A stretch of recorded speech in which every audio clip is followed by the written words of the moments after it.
Okay. I got you, Billy. Being an old tech training instructor, I don't mind questions on the fly.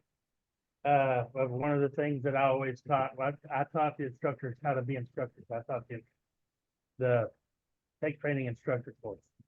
And one of the things that we did was demonstration performance. So we would demonstrate how to do something. I would demonstrate how to give a particular kind of a lesson. And then I would have my students do the same thing, and etc. If they were teaching whatever their technical field was, they would do the same thing with their students. Anyway, so I don't have a problem with questions. And this is going to be, for some of you, somewhat boring. It is going to be a very rudimentary turning of sorts. And the reason I decided to do this is because in the last few weeks, I've seen questions on our Worldwide Woodturners Facebook page about of the like. I've only been turning pins and bottle stoppers, and I want to turn bowls.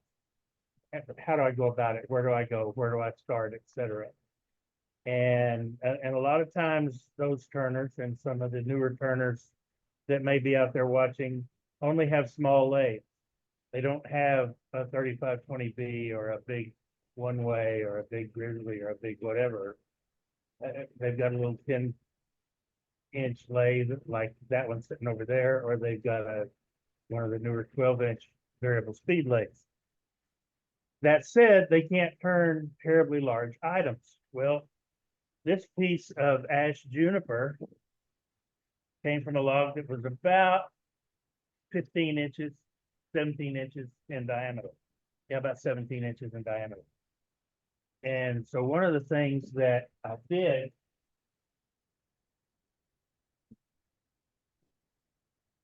on camera, well, you done on camera again. One of the things that I did was I took that log and I quartered it, cut it in half, and then cut it in half again. And that gives me about a 7-inch blank that will work nicely on any of the smaller lathes. This ash juniper I'm going to be turning is going to be live edge. I'm going to have and it's not going to be natural edge because the bark is already off of it. But I cut the pith out after I got it quartered. And I did all of that on my bandsaw. If you don't have a bandsaw, a chainsaw will work just fine. Or a handsaw if you're so inclined. So because of the nature of this wood, ash juniper has a tendency to be, it's not terribly hard, but it's not terribly soft either, but it has a tendency to be very brittle. And because of that, with the grain running this way, as you can see here, if I was to put a tenon on this, that would be probably one of the weakest mounting methods you could use. So I'm going to cut enough of this away that I can put a substantial enough mortise in here and still have me a nice foot with some depth, with some thickness, so that it doesn't blow out as well. At least that's the goal. So without further ado, let me get masked. Before I do that, it's been mentioned in the past about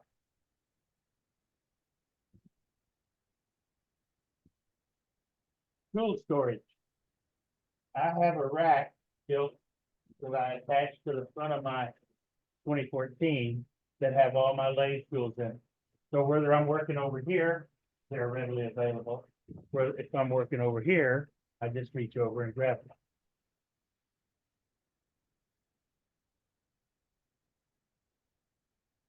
So because this is ash juniper and I'm allergic, let me mask up real quick.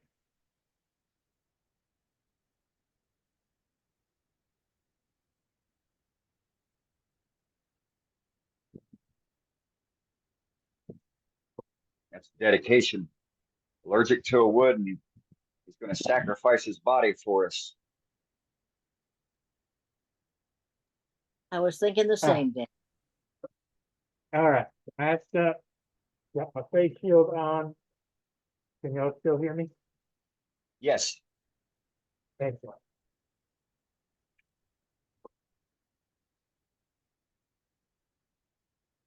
So I'm starting out slow. Like I said, I'm gonna have a mortise over here. So the first thing I want to do is bring this up to speed. If you're on a smaller lathe, you're not going to be able to start out as fast as I am. But this piece is not terribly out of balance, so it's not too bad. That's about 850 RPM. Tail stop is locked down, and it's not going to move. I've got it in there tight, and I'll be stopping to change it from time to time or check it. Like I said, this stuff has a tendency to be really brittle. Got it short and closely sharpened gloves. And you're seeing chunks fly off of it because it's brittle and I expect it that. Something else you're gonna see because of how it is.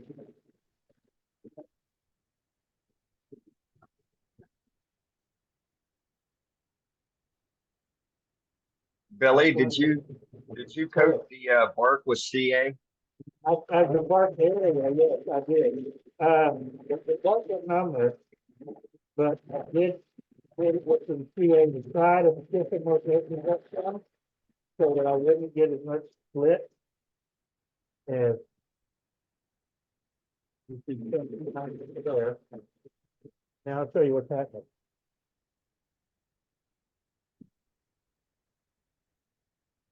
See how this is all feathered up? Yep. That edge, this edge is cutting nice, this edge gets feathered up. This edge will cut nice, this edge will get feathered up. It's gonna happen regardless of what kind of wood you're cutting. Some woods are more prone to it than others. In some places, like right here, the piece will actually lift and fly out. Had some fly out there, but all of that was anticipated, which is why I'm starting out with as big a piece as I am. Let me get this second off.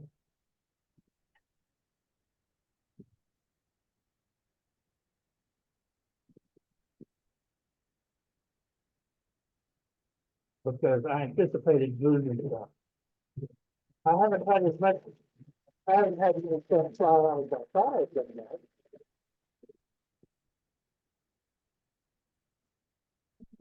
That cut from here down is downhill. There's no supported grain fiber down there. So we're gonna switch and we're gonna turn uphill.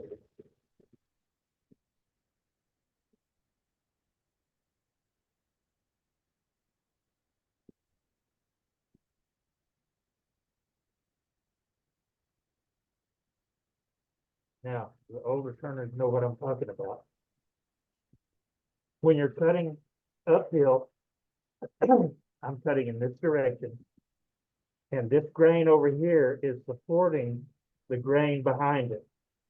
If I was cutting this way, there's nothing down here to support that grain, and it's gonna be tore out more. That's what we mean when we say cut uphill, cut downhill. Always cut uphill if you can.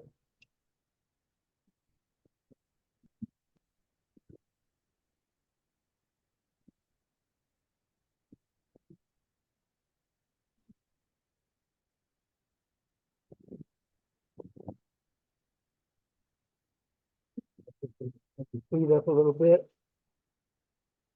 About 900.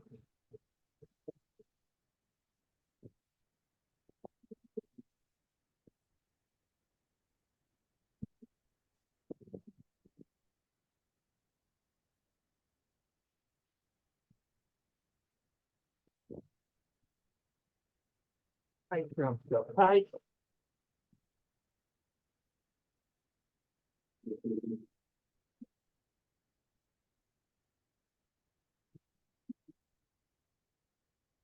I'm still cutting air in here. You can hear it.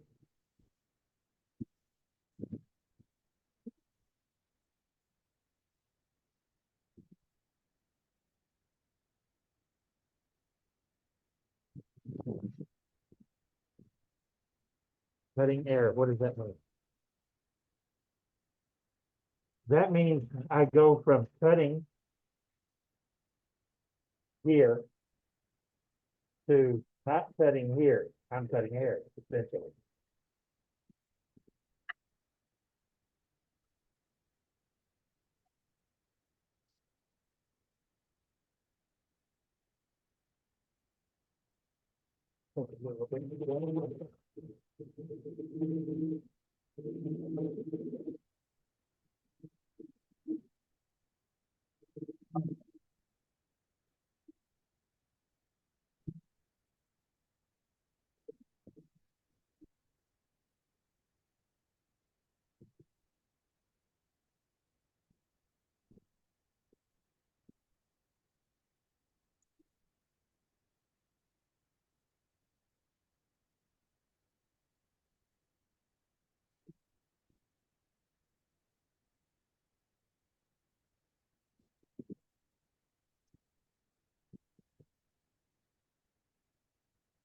I'm not being too terribly concerned about tear out or anything right now. I'm trying to get this thing round so we can get it into a shape. Oh, looky there. Nice spark inclusion. That's the thing about add juniper. You never know what's inside.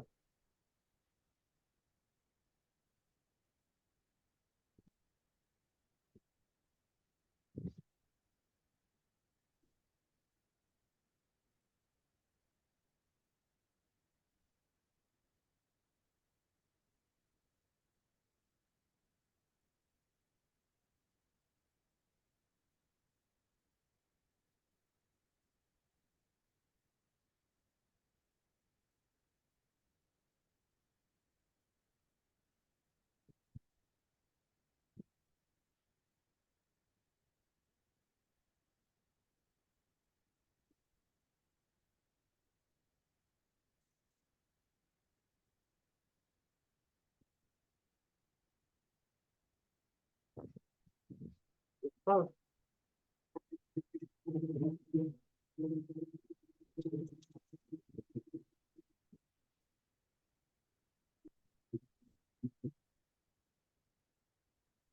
Looks like. Not quite. Oh, that's part of it.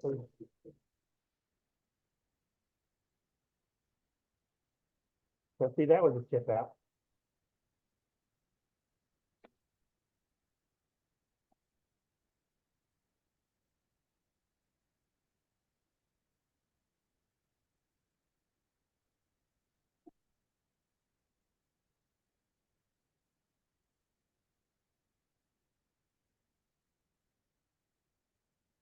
I'm standing off to the side this way.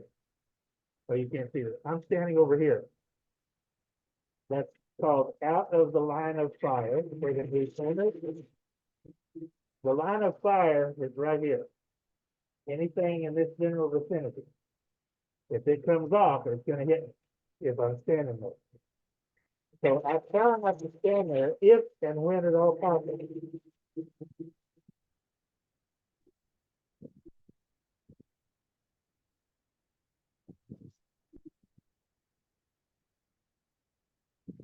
This isn't gonna be a terribly large blank or bowl, but I also knew that going in.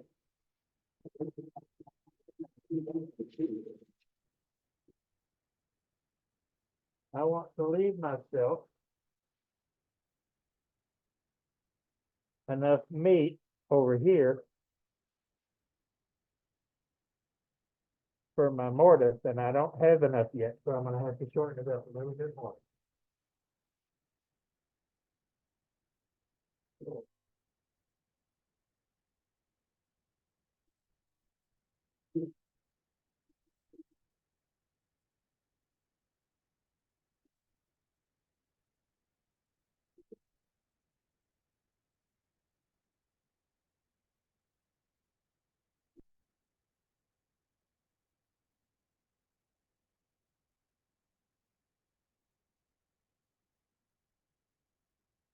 That's getting close.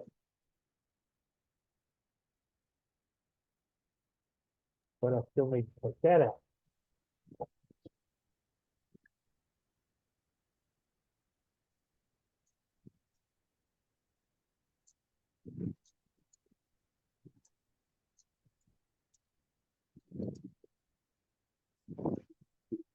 Now I'm gonna be a little more gentle than I have been. Because I wanna try to get cleaner cut. You saw all that tear out.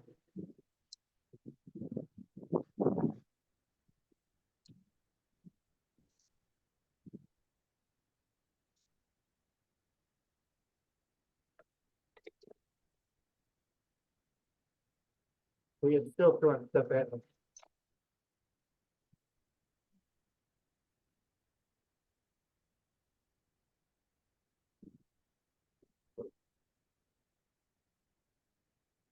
Oh yeah, see, that's a lot more smooth. Even over here on those edges, still getting a little bit of tear out there. And I've still got some room up here. Wow, I didn't think that bark inclusion went that far and that deep. This is gonna make for an interesting bowl. Yep, it's a feature, Billy. Oh, it's definitely a feature. It's not gonna hold milk. A cereal bowl this will not be.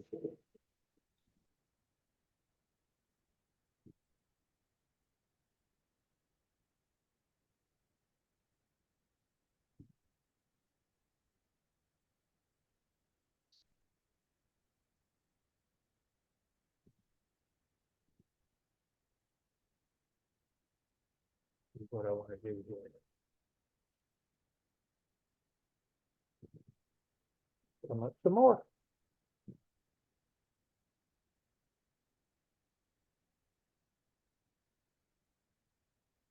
Line it up yet.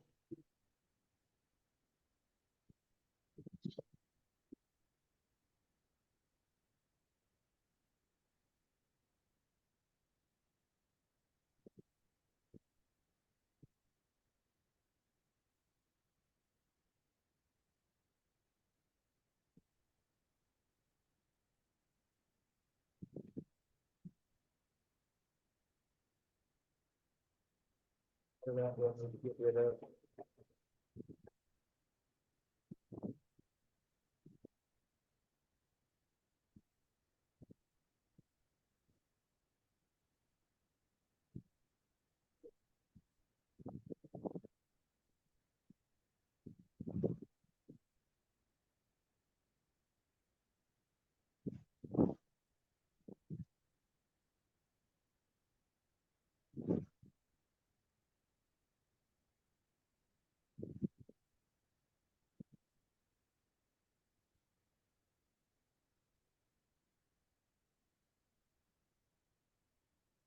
I have an idea of the shape that I'm gonna go for here, but I don't know if it's gonna be possible.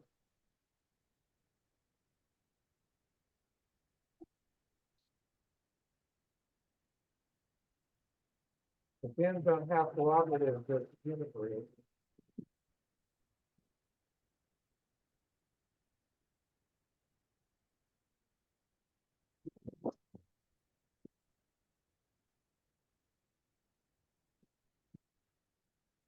Oh, that's gonna work.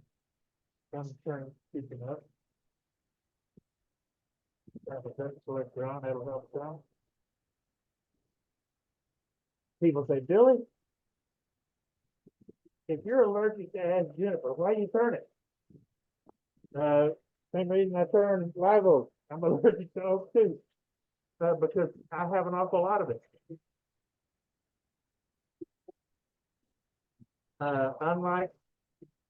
Unlike some turners, I don't have a lot of cane wood. The bugs get to it before I can.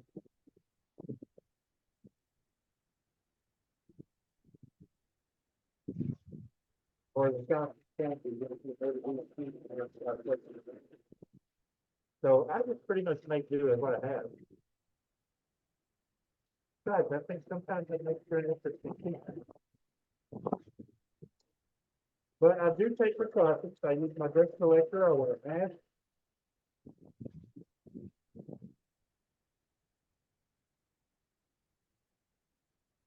We're getting there. Well. Oh, I knew that was it. I've been cutting that away. I saw it a minute ago.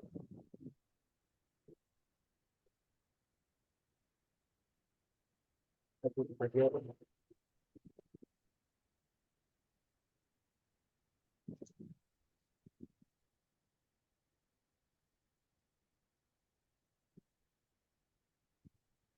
Time to make a change in tool rack.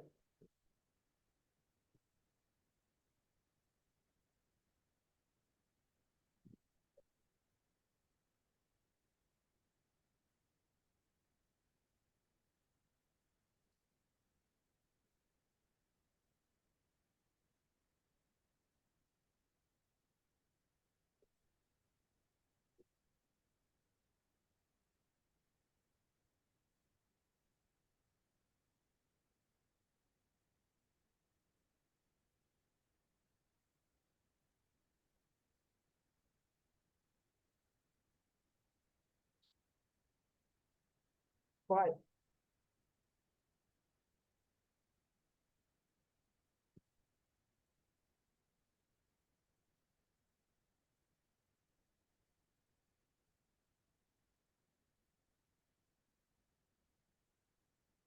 Okay, also for the new bowl printer.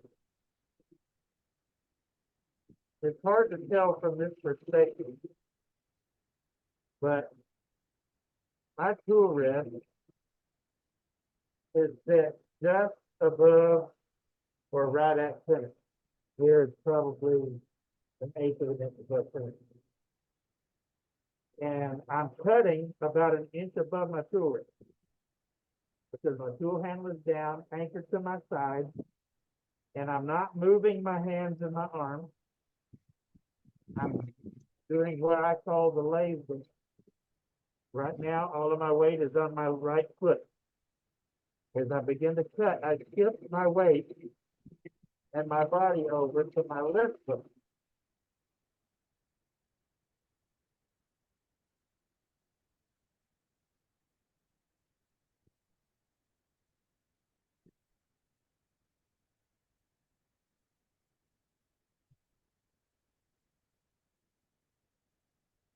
That way you stay in control.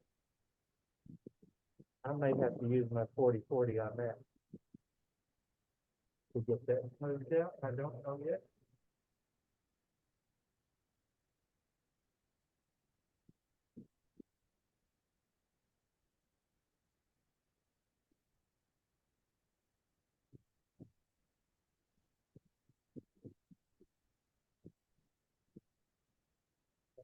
Here, this side, so I don't blow the top off. Yes, I'm cutting downhill.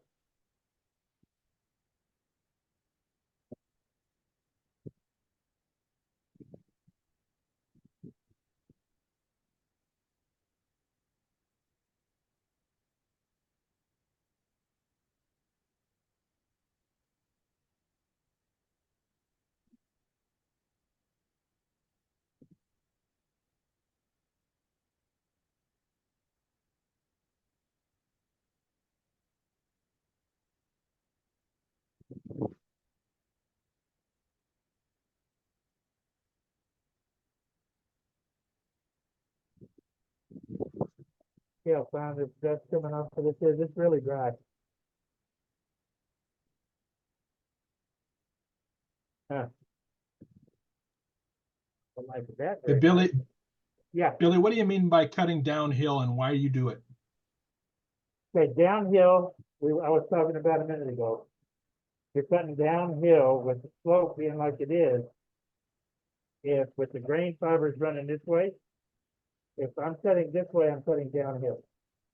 Which means I'm going into unsupported fibers. There's nothing down here to really hold that wood to keep it from tearing out when I'm going this direction.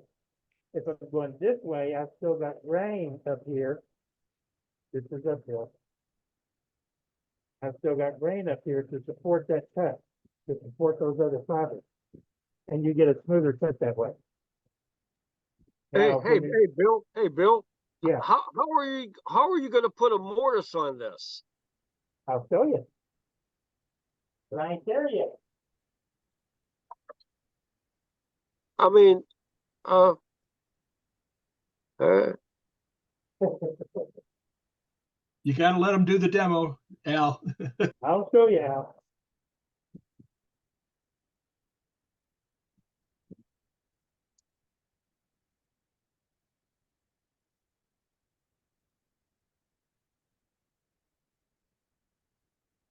See if I can get some of the hair out.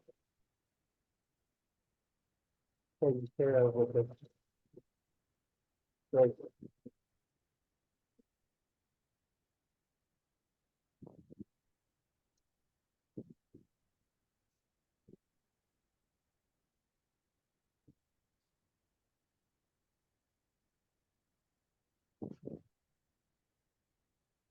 Now.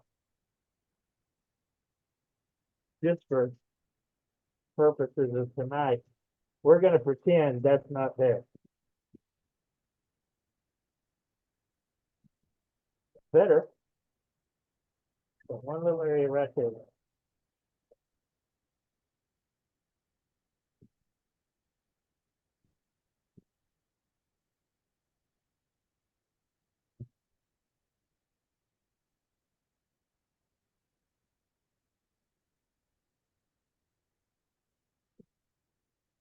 So if there's a scraper. See those little wisps? Sure do. I'm not pushing hard.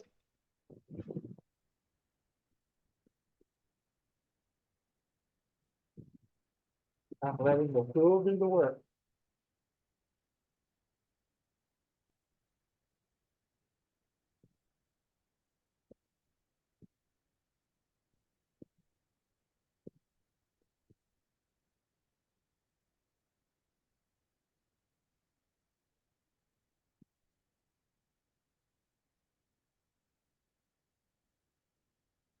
And the rest of that will stand out. Okay. Now, to answer your question, Al, as to how I'm gonna.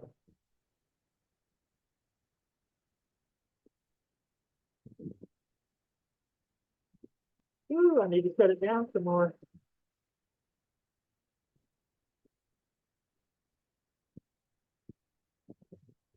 Yes, I do.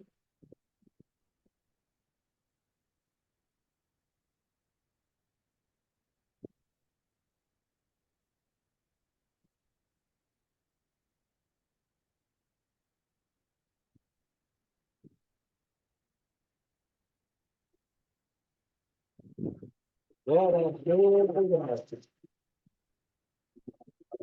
I wanna make sure this don't blow out.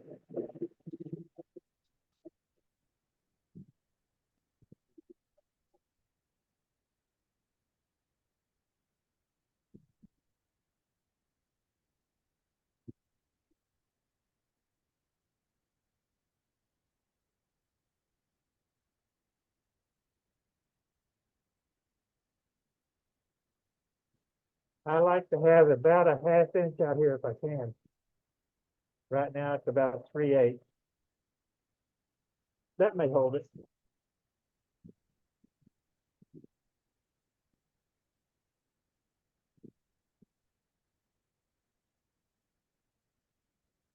Blow that down a little bit.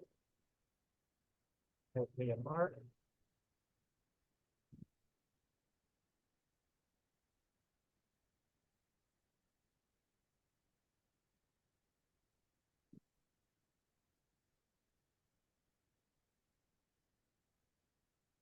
About right. Give or take.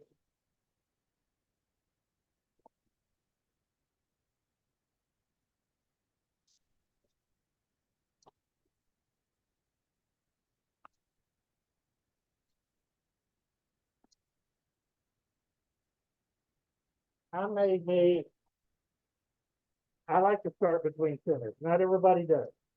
A lot of people will use a screw check. I don't like woodworm screws. I've had too many of them fail in woods like this. So I made myself a tool. I took an old fuse and I reground it. And what that does is it lets me come up here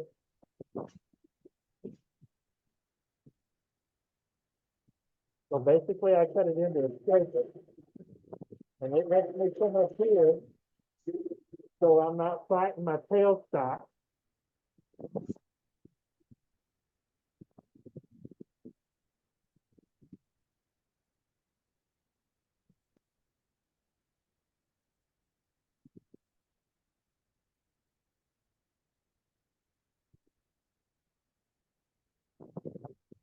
I have sharpened this so that it's kind of a negative edge, a negative edge scraper. And I cut it away. This is at an angle from my dovetail jaws.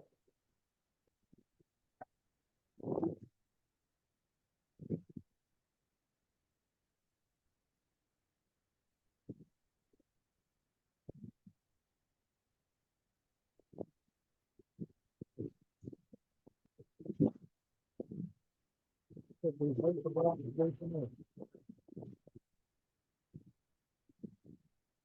that answer your question, Al? It answered my question, but I was just afraid of spreading the jaws with that crack. Oh. You mean with this? There Yes, should be, yes, there, yes. it may spread a little, but there should be enough of the rest of this so that it's not an issue.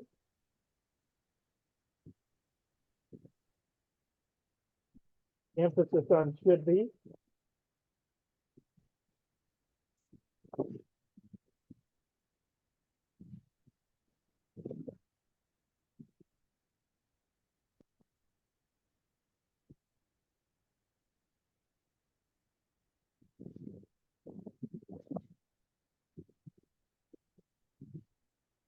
Don't push your luck, honey.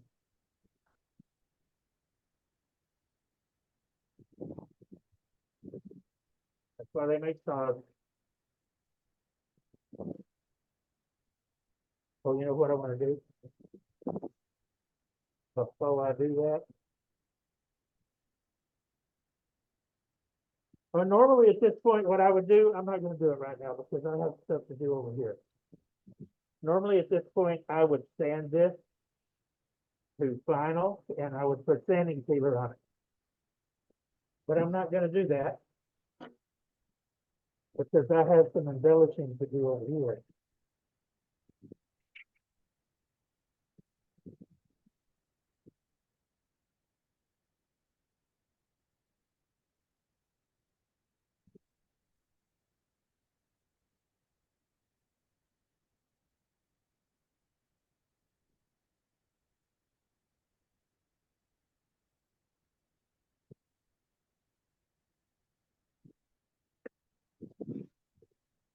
Man, this fine juniper dust gets everywhere.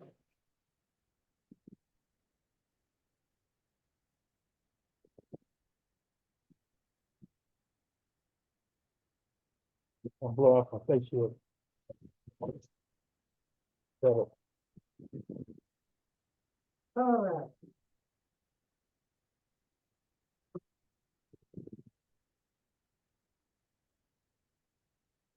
Really, that's an awful big truck for that little bowl. Yeah. Maybe.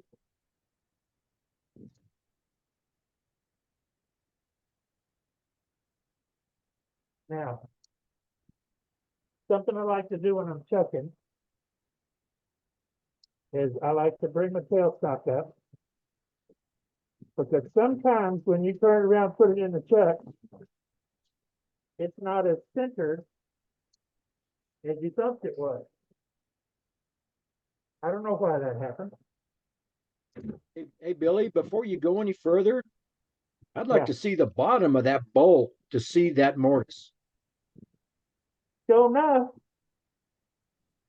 please.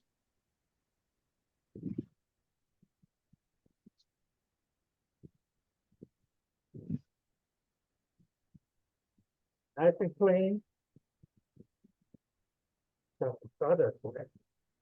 Thank you. And lots of wall. That's good. Huh? And lots of wall.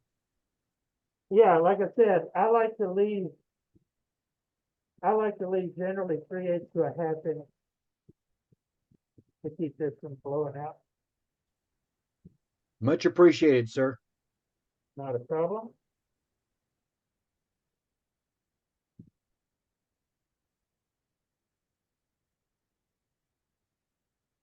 Now, I didn't put a lot of pressure on there, I'm just holding.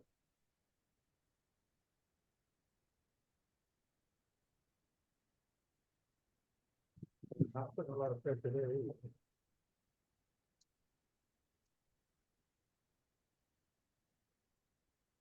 Some woods you can really crank down on. Some you don't need to. Actually, I'm putting that pretty tight.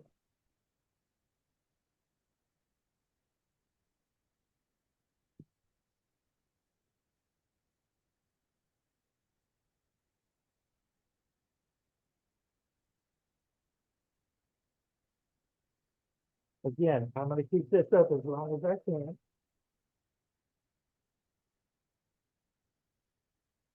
For stability's sake.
Which apparently isn't gonna be very long.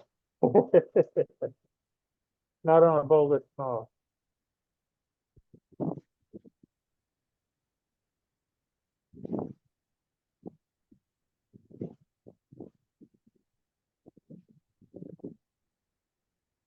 Yeah, I've got some of this blown out here, but I have some, I'm not worried about that because I can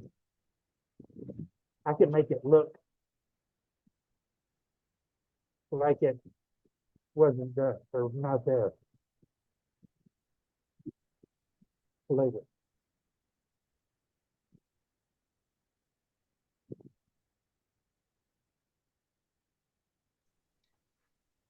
Billy, can you move the camera so we can see the inside of the bowl now? I certainly may, Dan, will, Thank you, dear. not a problem, my bad. There we go. Better? Yes, sir. Look at that. Now, if I can just stay out of the camera, we'll be in good shape.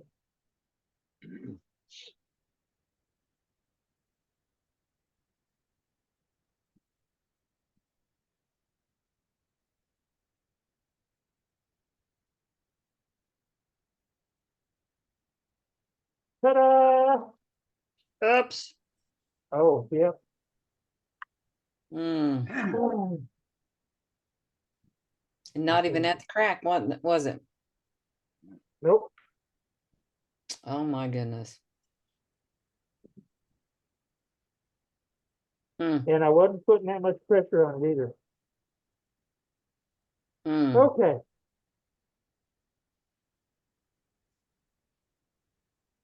So, what do you do now, coach?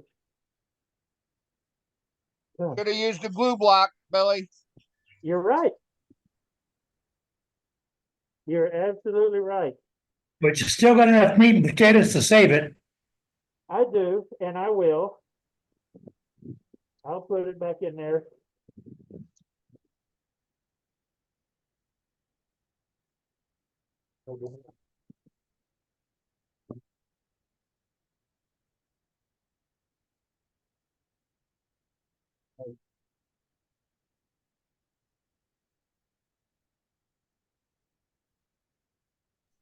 Good thing about Okay, better? this happening during a demo is we get to learn what to do when it does happen. Yeah.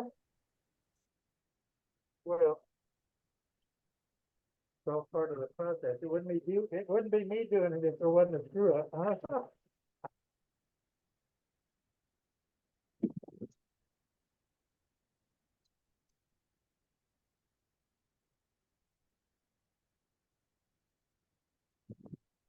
Now, part, I've still got that. So that's the easy part.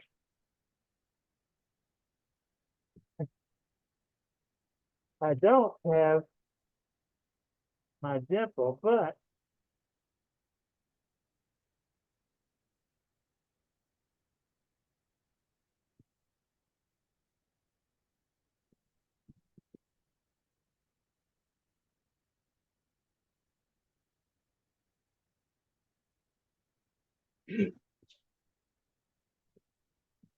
I've got something that, yeah, that'll work. I think.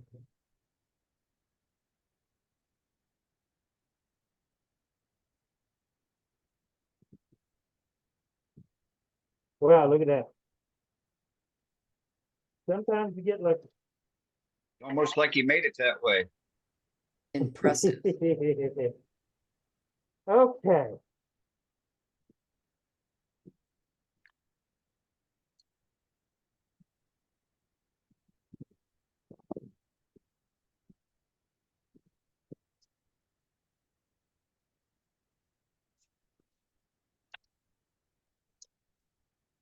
The only problem with blue block is you have to wait for them to dry.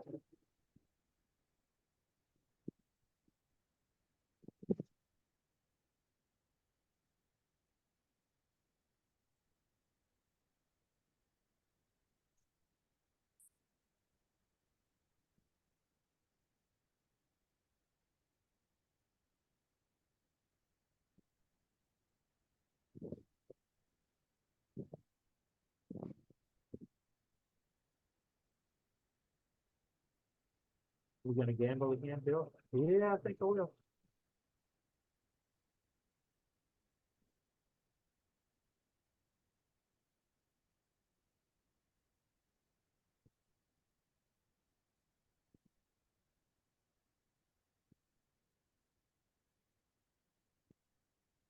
I will.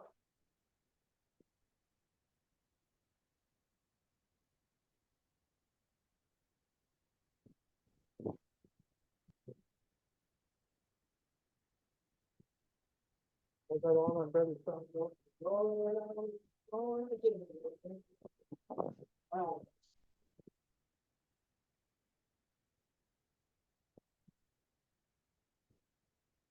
We'll go a little deeper this time, though.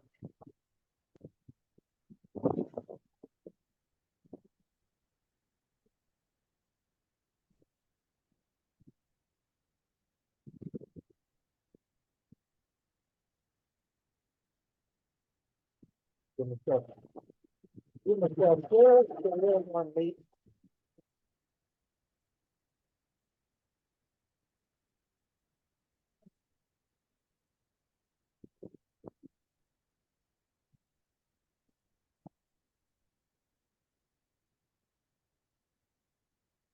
But I just get my head in the way.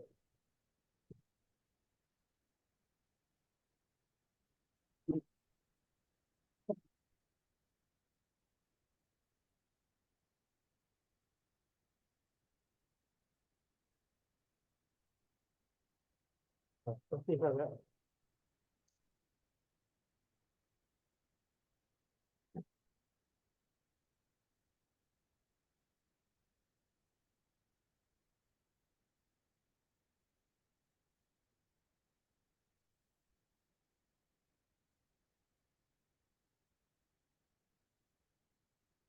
Might work. Might not.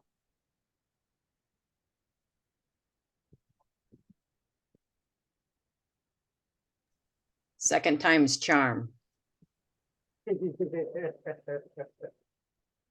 right.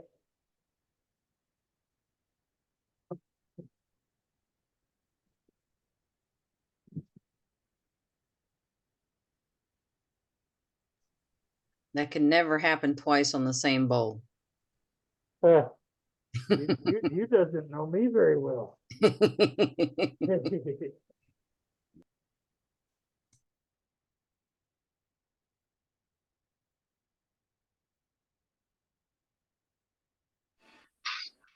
Never say never. That'll get you in trouble. Every time.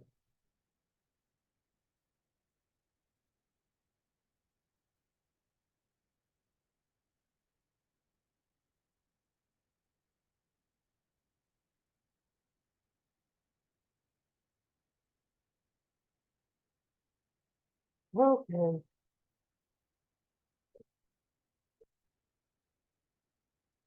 Get my elbow poker out of the way.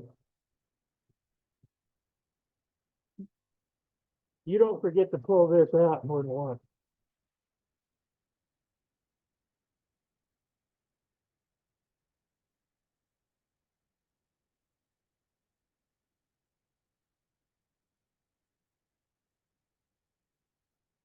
All right, Billy, how about trying to be gentle?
Again, I'm not pushing hard this time. I was pushing a little hard last time.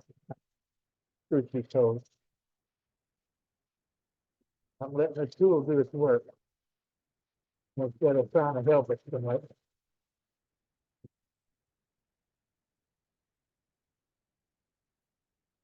See what kind of set I'm getting.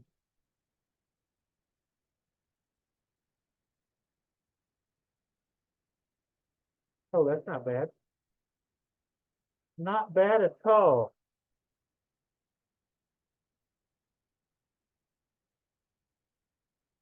Some of my bark included left.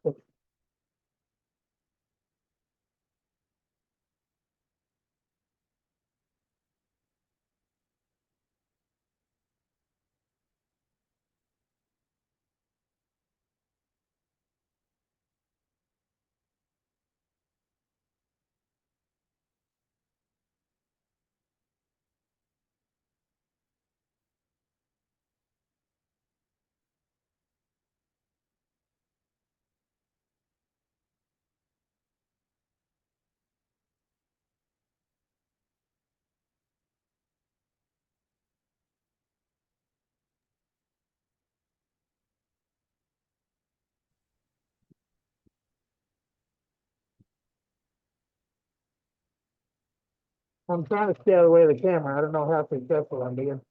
This is slightly undercut.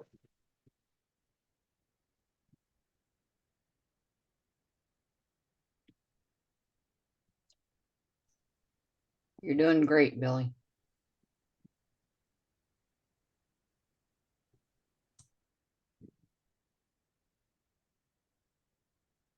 Billy, why didn't you take this stuff that you're cutting out earlier?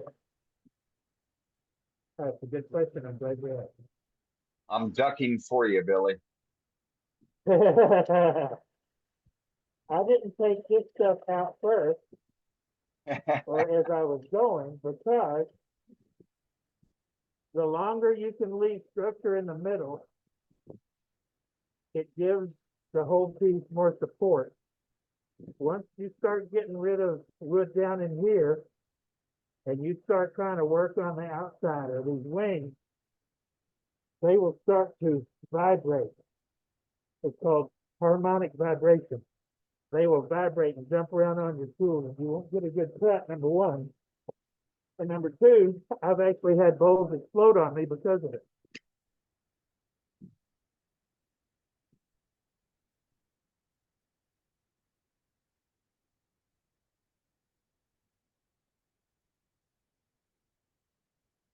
So now it's safe to take that down a little bit, because I want to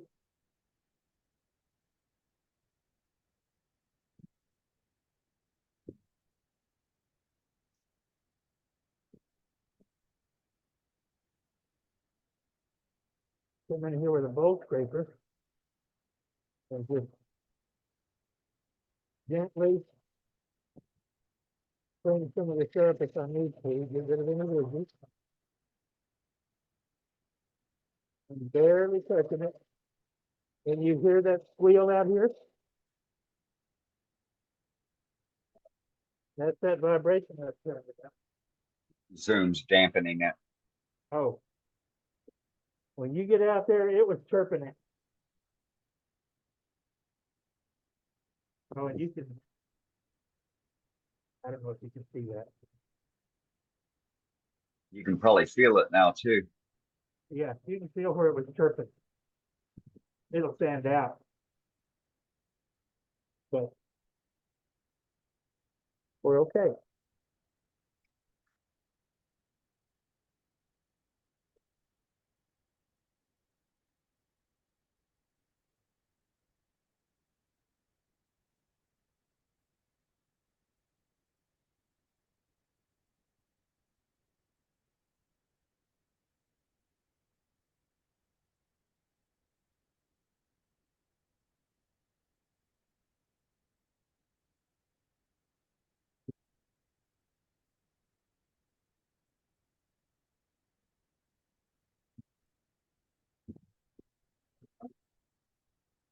I'm cutting this way because I'm putting as much pressure in toward the headstock as possible. That way I'm not stressing the walls on that mortise any more than I have to.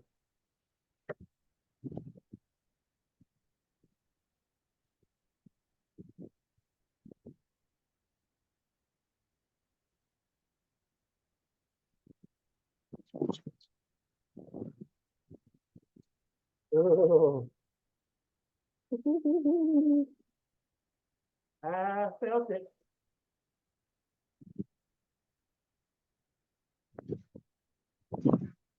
Oh yeah.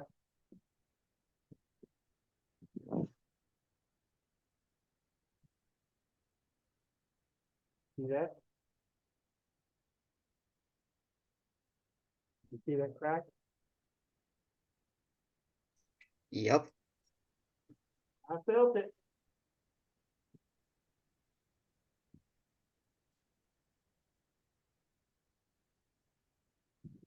So I'm gonna try to be real gentle with the rest of it.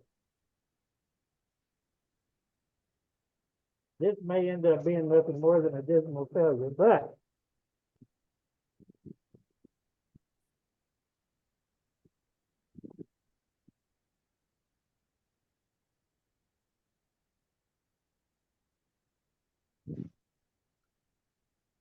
we're gonna give it the college try anyway.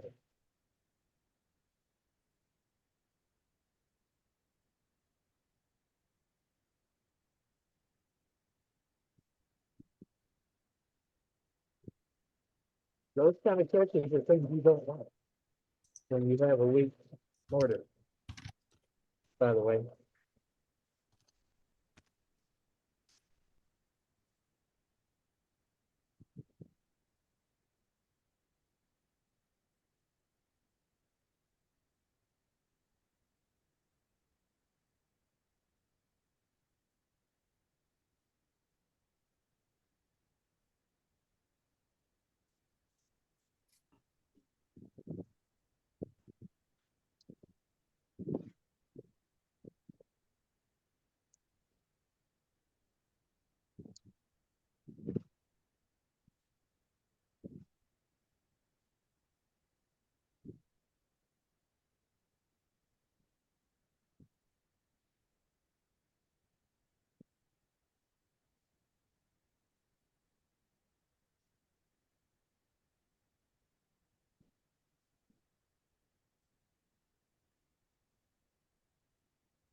All right.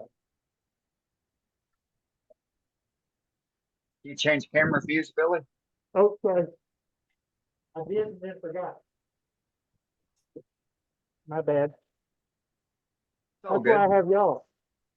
To remind me to do things like that.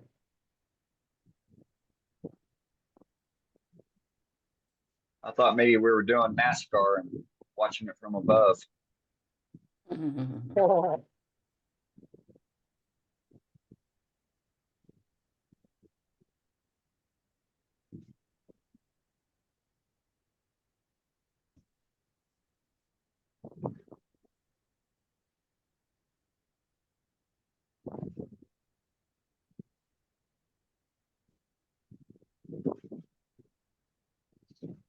Hit my wall thickness.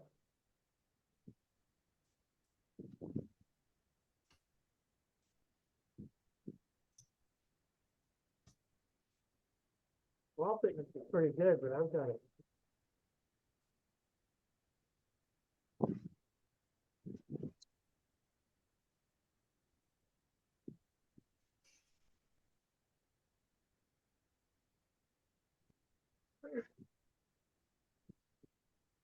Really nice ridge right in here.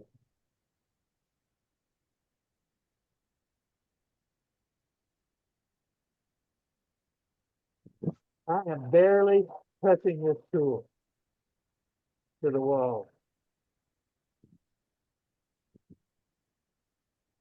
You can see it flexing on the outside. Yeah.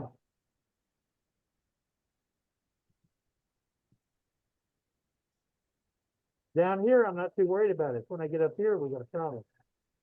Well, that's where my ridge was. I may just have to try to sand it out if I can keep this bowl together.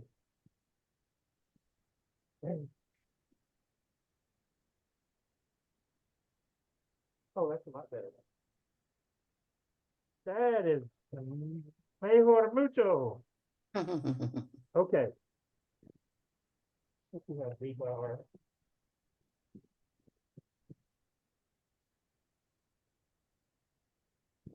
Well, with the depth of that mortise, I really don't want to go any deeper.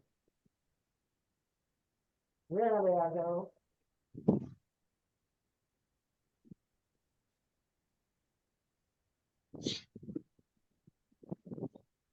So I'm gonna try to finish.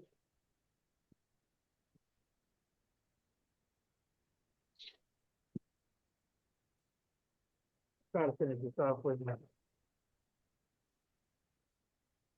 bottom feeder.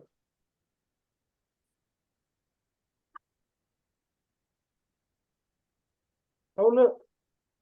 This is why you always check. I'm rubbing right there. Actually, I'm not rubbing. I'm cracking. Okay, now I got clearance all the way around. I'm swinging that in a little bit more. Double check.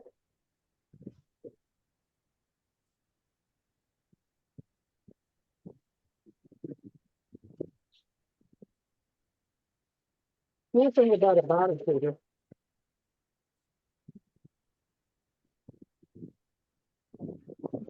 And why I like to use one down in here is because I'm pushing mainly against the headstock. Not putting a whole lot of stress on that mortar. And in cases like this one, it's a good thing.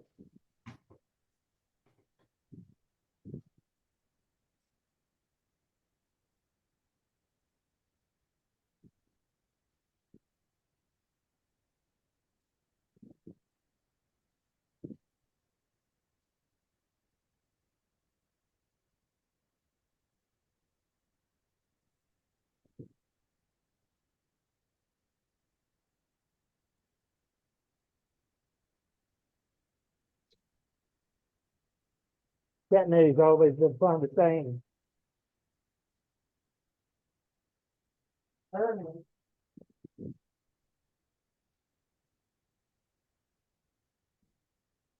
Don't have flat. We don't turn flat things.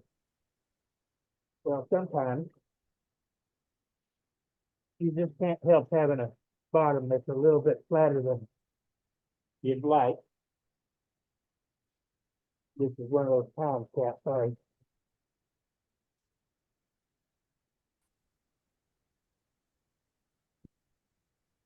Yet another design opportunity. Well, I'll try to put as much arc in the bottom of it as I can. I've got a little bit of room to work with.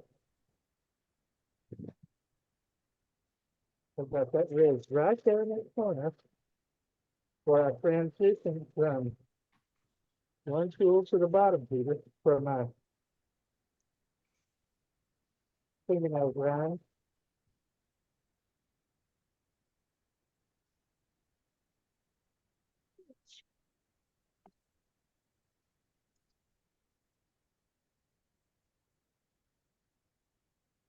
Is what we look like.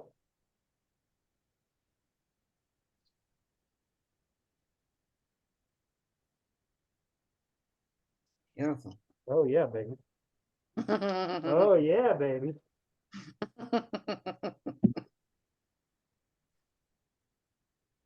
Okay.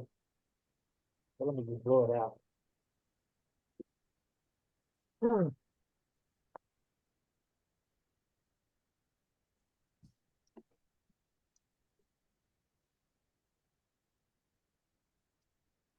Oh, we got a little bit of a dome.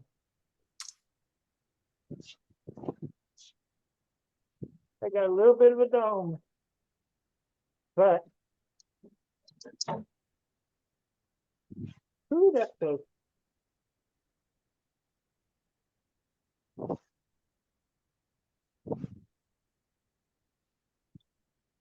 Got a hump right here.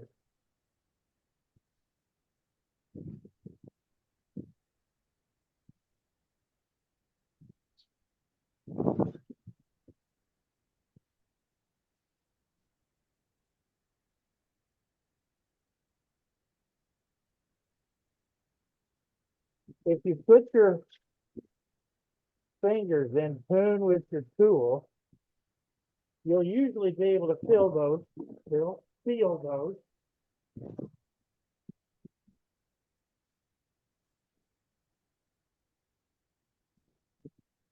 I didn't try to feel for it earlier.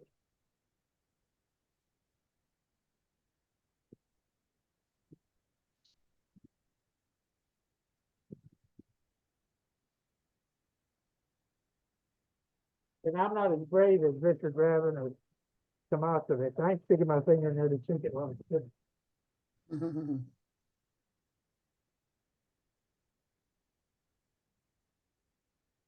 So close.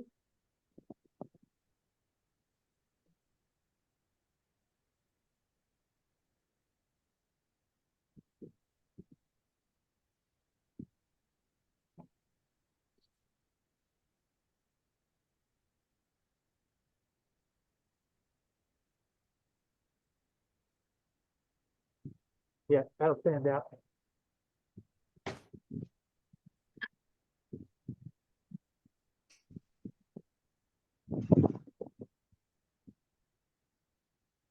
I'll blow it out again.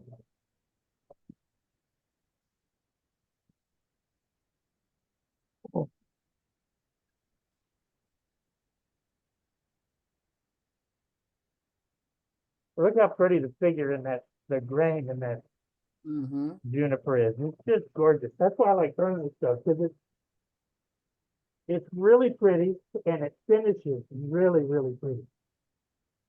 So what am I going to do about all this? Huh, good question.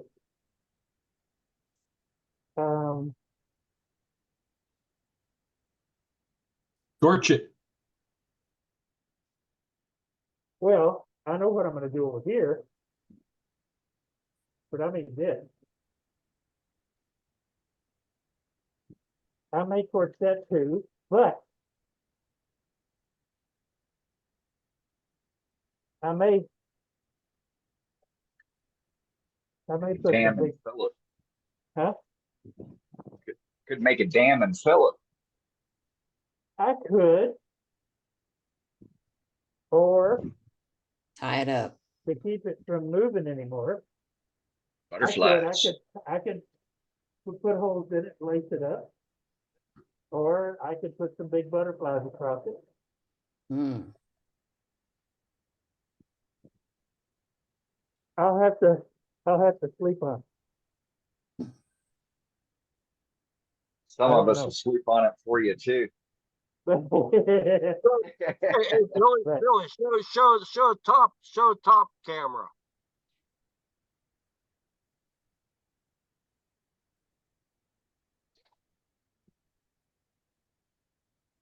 But look at that grain. See how pretty that is? Beautiful. Very But pretty. yeah, I need to clean the barky stuff out. It'll really pop when you get finish on it too. Yeah, well, and clean the barky stuff out. I'll pack that back down with CA. And yeah, I may. The only problem with flaming this juniper, it is so prone to crack.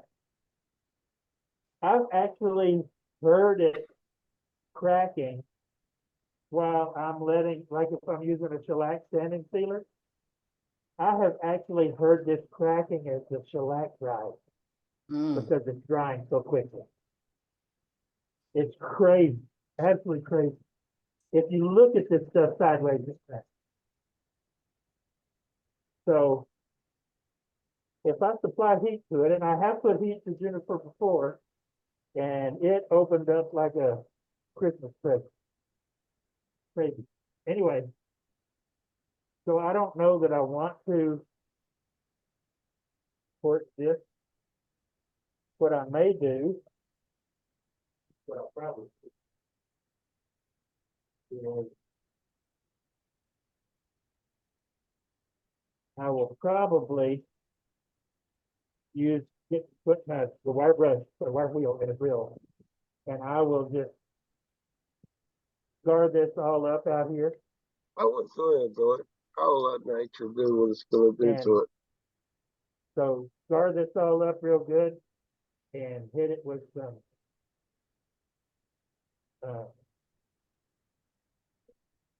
speedball, super black Indian ink, or maybe even some. I have some brown sole dressing, leather sole dressing that might work instead. And then stand the inside and outside up and make sure all these cracks are sealed with CA. And Instead of sealing those edges with CA, I'd be tempted to use two-part epoxy and Mhm. mix a little acrylic color into them, because CA tends to be very brittle, whereas the epoxy would True. hold those cracks together like that one. Well, this is probably the biggest one. These are pretty small. I don't know if I get the epoxy in there. I might on the surface. But I'll do something. And I'm either going to, well, I've done butterflies. I may lace this. I didn't cut it real thin. It's about 1/4 of an inch thick. I left it that way pretty much on purpose because this stuff just gets so brittle and flies apart so easy. I may well do that, really think. So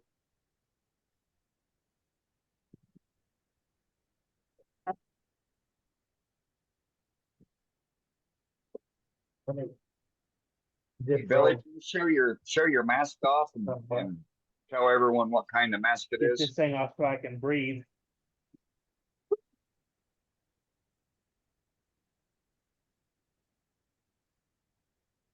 So back to my original point.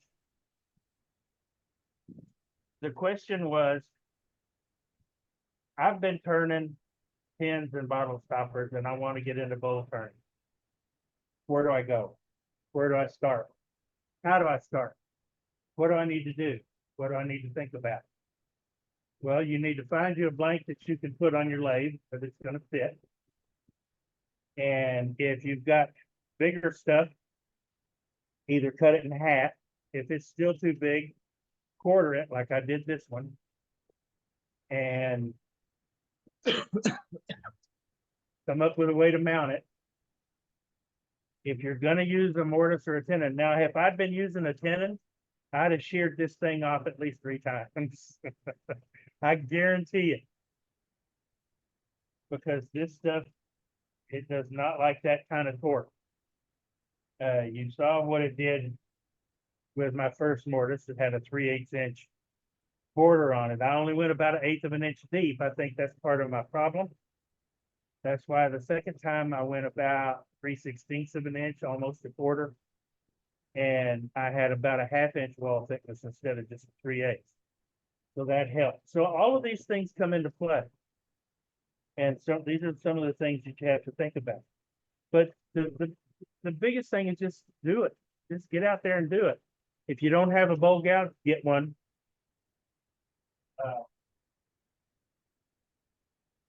Do not ever, ever, ever put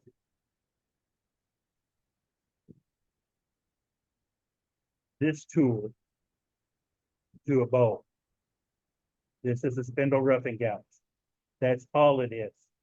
This tang down here will not take the stresses that bowls and bowl blanks will put on a piece.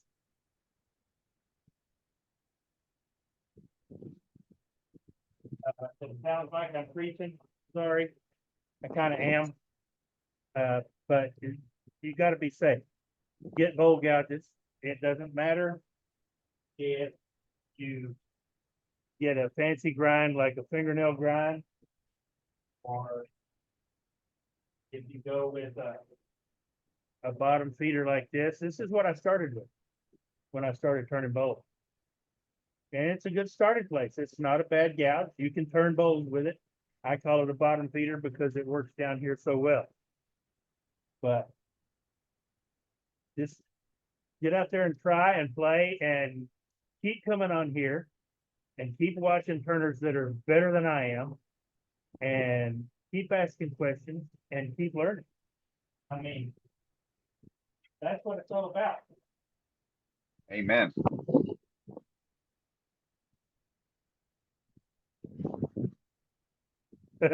So, as usual, with one of my demonstrations, it was an experience. Well, Howard, hey, good. Bill, Great. hey, Bill, you know what? That must have been a pretty darn good vacation. It was a great vacation. Why? Bill, because you're like a brand new man. That was excellent. Thank My you. goodness, that was Well, excellent. I may be a brand new man. I'm about 10 pounds heavier. Well, you feel that was nice. Very enjoyable. Thank you, Al. We had Hey, Billy. questions, Billy, about your mask. If you could go over your mask. Jeez. Okay. Very good. Gladly. This is now there are cheaper knockoffs on the market. You will never see me wearing one. This is the original RZ dust mask. I have 2 of them. I have one that I wear out in the yard when I do yard work because I'm allergic to anything that is green. Anything that has pollen in it, unless it's the size of a basketball, I'm allergic to it. The pollen, that is. RZ dust mask. My first dust mask was a Dust Be Gone, and I still have one, and it works great out in the yard. And it also works okay in a pinch. But this is the one. The filters are charcoal and activated charcoal, and they're replaceable. You can buy replacement filters. I've got a package of replacement filters in the house. I replace these regularly. Don't try to wash them. Just get new ones. I swear by this thing. I mean, it helps me immensely. I will not be, because I was wearing it, I won't be hacking myself to sleep or awake all night because this kept it out of my life. That helps too. So RZ dust masks. Find them on Amazon. They're not that expensive. And they're well worth the money spent. You only have one pair of lungs. You don't get another. Through that. And with my asthma, that's important. In Right. fact, you've heard me a little bit this evening because yesterday morning, the Sahara dust came in off of the Caribbean and Gulf of Mexico it made landfall yesterday morning in South Texas, the Texas coast. And it was here in San Antonio at its highest level around noon today. And so I started feeling it last night. But it'll be gone in a few days. We'll be all right. Oh, that's good to hear. How often do you change that filter? Every use or every couple of uses? Oh, or no, I don't once a change it year? nearly that often. I change it probably not as often as I should, Dave, but I try to change it at least every 3 months. Okay. It'll last you a while. You can tell when it's starting to get when it's starting to need it because it'll start Start smelling like sawdust. no, it won't have any smell, but it'll start turning brown on the inside. Ah, great. Or at least mine do. Hey, Bill, thanks a lot. Thank you so much. It was a nice evening. Thank you very much. Tommy says, I have a question. I've turned a cedar bowl, turned the outside and made a tenon, then drilled a hole down about a ½ inch from the end. Then when I started turning, I sheared the tenon off. Should I throw that piece of wood away and start over? Or is another option? There is another option. If there's still enough meat in the bottom. I'm not going to tell you to do a mortise because you said you drilled down to about a ½ inch from the bottom. So you can't afford to go much thinner than that. This is my opinion, fat boy speaking only. I would I'd turn it over and center it best I could, flatten the bottom up, and go with a glue block on a faceplate. Your lathe should have come with a faceplate.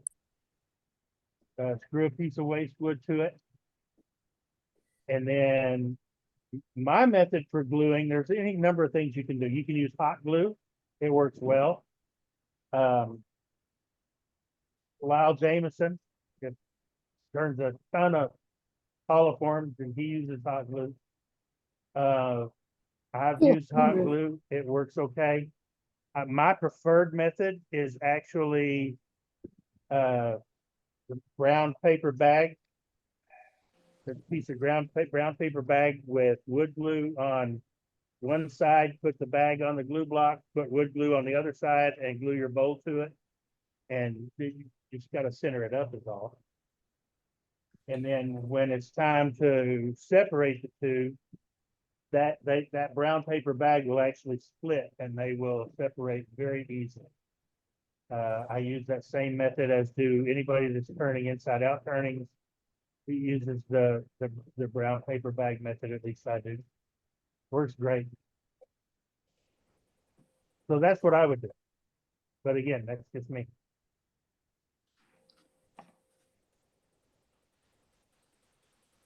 Any other Great questions? job, Billy. Thank you. Thank you very much.